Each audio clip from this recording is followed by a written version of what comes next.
রাজশাহীতে সাড়া ফেলেছে সবজি চারার নার্সারি।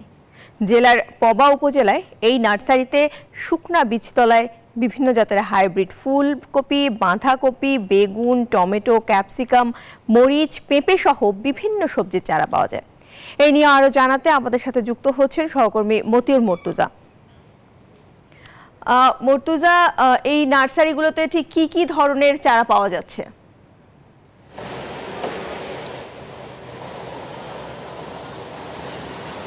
প্রিয়াঙ্কা, আমরা আছি রাজশাহীর পবা উপজেলার এই সবজির চারা উৎপাদনকারী যে নার্সারি, এই নার্সারির নাম রাজ নার্সারি। এখানে বিভিন্ন ধরনের সবজির চারা উৎপাদন করা হয় এবং সেগুলো কৃষকদের মাঝে বিক্রি করা হয়। গ্রীষ্মকালীন এবং শীতকালীন দুই ধরনের সবজির চারাই কিন্তু এখানে পাওয়া যায়। এর মধ্যে অন্যতম রয়েছে বিভিন্ন হাইব্রিড জাতের চারা, বিশেষ করে ফুলকপি, বাঁধাকপি, বেগুন, টমেটো, ক্যাপসিকাম, মরিচ, পেঁপে সহ বিভিন্ন ধরনের সবজির চারা কিন্তু এখানে পাওয়া যায়। এবং এই এনজিওর কিস্তি প্রথমবার বিকাশ পেমেন্ট করলেই 20 টাকা ইনস্ট্যান্ট ক্যাশব্যাক।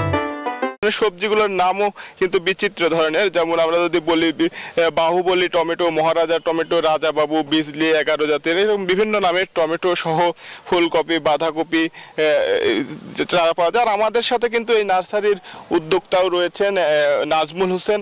আমরা একটু তার কাছ থেকে শুনে নিই যে ঠিক কতদিন আগে তিনি এই নার্সারি শুরু করলেন এবং কি ধরনের চারা পাওয়া যায়, তার আয়ই বা কেমন হয়। ভাই, আমি 7 বছর আগে করেছি, 7 বছর হলো আমার নার্সারি করা। এখান থেকে প্রায় ভালোই আমার লাভ হয়।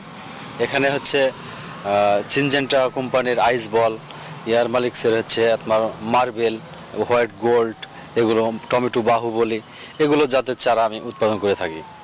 বিক্রি করেন কোথায়? বিক্রি আমাদের এখানে নার্সারি থেকে।